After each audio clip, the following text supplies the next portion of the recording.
You painted over it, primed it first, let it dry, applied 2 coats, stood back, and for 1 second you thought you'd gotten away with it. Then the light shifted, and there it was. The patch sitting in the wall like a coin pressed into clay, perfectly smooth in a sea of texture. Not invisible, obvious. That's the moment every DIYer knows and nobody warns you about.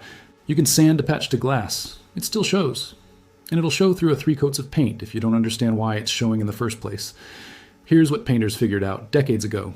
Visible patches aren't a paint problem. They're a light problem, a texture problem, and a porosity problem. Fix those 3 things and the patch vanishes. Miss any one of them and you're painting over a lighthouse. The spackle manufacturers don't explain this to you. Why would they? You buy the $9 tub, you apply it, you sand it, you paint it, it shows, you sand it again, you paint again. Maybe you buy a second tub with a different brand name on the label. Different color lid, same compound inside. The cycle continues. Meanwhile, every professional painter in the country is spending $3.30 to make a patch that literally disappears into the wall. The trades developed an understanding of drywall finishing through necessity. When you're painting an entire house on a fixed contract, a visible patch is your problem, not the homeowner's. You don't get to go back and charge for a 3rd visit because your technique was off. So painters dialed this in, they passed it between apprentices, kept it in the tool belt, and moved on. It never needed to be a secret. It just never got written down anywhere the rest of us could find it. So let's actually understand what's happening when a patch shows through paint. Because once you see the mechanics of it, the fix is obvious.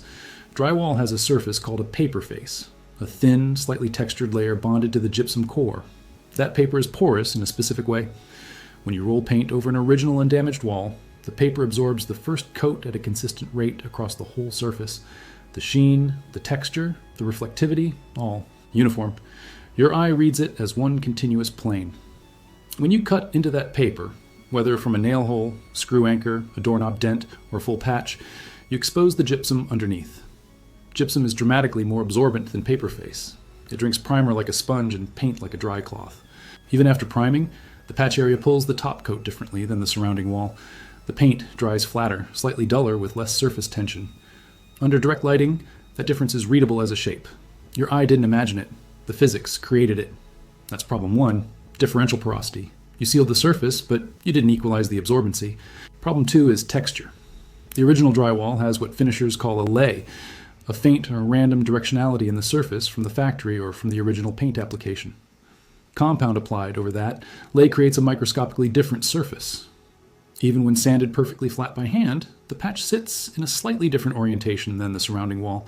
Under raking light, that's light hitting the wall at a low angle like a lamp across the room, the lay difference creates a subtle shadow ring around the patch, not a color difference, a shadow. Problem 3 is geometry.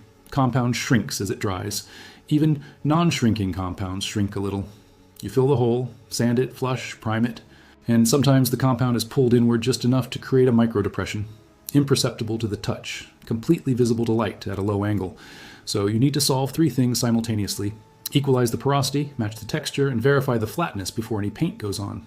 And the entire solution costs about $3. Here's what painters are actually using. 2 things. First, a product called Guards, G-A-R-D-Z, made by Zinsser. It's a penetrating sealer, not a primer. Standard primer sits on the surface and creates a film. Guards soaks into the repair and into the surrounding gypsum and hardens them both to the same density. When you roll paint over an area treated with Guards, the patch absorbs paint at the same rate as the surrounding paper face. The porosity problem disappears entirely. A quart runs about $8 to $10, but you'll use maybe 2 tablespoons per repair. Over a container's lifetime, we're talking cents per patch. Functionally, for a single repair, it's maybe 50 cents of product. Second, a can of orange peel texture spray. Available at every hardware store, every big box, any paint supply. Orange peel, light texture, medium texture, depending on what your existing wall looks like. A can is $2 to $3, and one can does dozens of repairs. That's it. Guards and a texture spray, $3. The technique is what matters though, so walk through it carefully. After your compound is fully dry, and fully means 24 hours minimum, not feels dry to the touch, sand the patch with 120 grit. You're not trying to make it perfectly flat yet. You're knocking down the high spots. Then follow with 150 grit to smooth it out. Use a sanding block, not your fingers. Fingers conform to the surface and miss low spots. The block bridges across them and tells you the truth. Now, before primer, before anything, take a flashlight or a shop light and hold it nearly parallel to the wall. Rake the light across the patch at about a 10-degree angle. This is how you find problems. Any depression, any ridge, any inconsistency that your hand missed will throw a shadow right now that it will also throw after 3 coats of paint. If you see something, skim another thin coat of compound, let it dry completely, sand again, light test again. Keep going until the raking light shows you nothing. This step costs you nothing except patience, and it eliminates 70% of failed patches before they become failed patches. Once the light test passes, clean the dust with a barely damp cloth and let it dry. Then apply guards with a small disposable brush or a chip brush. Just the patch area and maybe 2 inches beyond the edge of the repair. It goes on thin and milky. Let it dry completely. 20 minutes in a warm room. When it's dry, you'll see nothing. It dries clear and doesn't change the texture. What it did is invisible and it matters enormously. Now the texture. Shake the orange peel spray for a full 90 seconds, longer than the can says. Temperature matters here. If the can is cold, the droplet size changes and you won't match your wall. Hold the can at room temperature, not from a cold garage. Spray a test pattern on a piece of cardboard first and compare it to your wall under that same raking light. Adjust your distance. Farther away gives a finer mist with smaller dots. Closer gives bigger droplets with heavier orange peel. Match the pattern to your wall. When it looks right on cardboard, mask off the repair area with a slightly larger zone than the patch itself. You're not trying to texture just the bare compound. You want the texture to blend out into the surrounding painted surface by a few inches so there's no hard edge. Apply the spray in a sweeping motion, single pass, or light. You can always add another pass. You can't subtract. Let it dry for 20 minutes. Then, and this matters, take your raking light to it again. The texture should be reading as continuous wall now. If you can still see the patch boundary, do one more light pass of texture on that edge. If the texture is too heavy in one spot, you'll need to sand it back lightly and respray, which is why you apply light to begin with. Now you prime the entire repair area, including the texture you just applied. Use a standard drywall primer. Roll it on. Don't brush it, because brush strokes read differently than a rolled surface and your surrounding wall was rolled. Roll a slightly larger area than just the patch. Overlap your tape lines by a few inches. Let the primer dry, run the raking light one final time. If everything looks continuous, you're ready to top coat. If you see anything, address it at this stage, not after paint. When you roll your top coat, roll the full wall section, not just the patch. Rolling just the patch will create a slight sheen difference at the edges regardless of how well you prepped. Paint the whole wall panel between corners, or at minimum, a 3-foot wide section centered on the repair. That seamless sheen transition is what makes the repair genuinely undetectable. The whole process, from dry compound to finished wall, takes about 2 hours of active time spread across a day. Most of that is waiting for products to dry. The hands-on work is probably 30 minutes. There's one situation where this method gets more complex, and it's worth mentioning. If your walls have a heavy knockdown or skip trowel texture, the kind where drywall compound was applied with a trowel and knocked down with a knife before it dried fully, spray texture won't match it precisely. That requires trowel application with compound thinned to a specific consistency, and it takes practice to replicate convincingly.